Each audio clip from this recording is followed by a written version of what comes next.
কয়লা পাচারের পর এবার কয়লা চুরি তদন্তে নেমে পশ্চিমবঙ্গ ও ঝাড়খণ্ড জুড়ে তল্লাশি অভিযান চালাচ্ছে ইডি।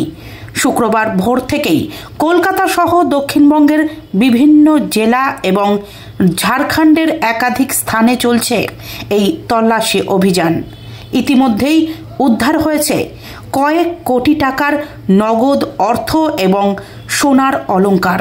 বেআইনি আর্থিক লেনদেন প্রতিরোধ আইন অনুযায়ী এই অভিযান পরিচালিত হচ্ছে। শুক্রবার দুপুর 2টো নাগাদ ইডি সূত্রে জানা গেছে, পশ্চিমবঙ্গের মোট 25টি এবং ঝাড়খণ্ডের 18টি জায়গায় একযোগে অভিযান চলছে।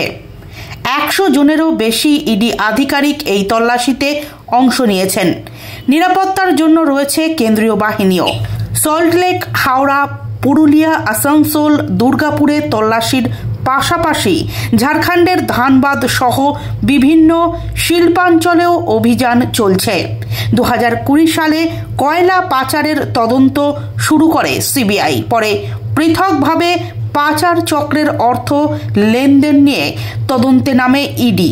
শুধু পাচার নয়, বৈধ ও অবৈধ খাদান থেকে চালান জাল করে একই চালান একাধিকবার ব্যবহার করে কয়লা চুরির অভিযোগও ওঠে।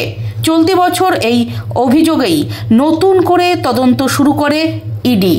এই চক্রে প্রভাবশালীদের যোগ রয়েছে কিনা তা খতিয়ে দেখা হচ্ছে বলে জানা গেছে।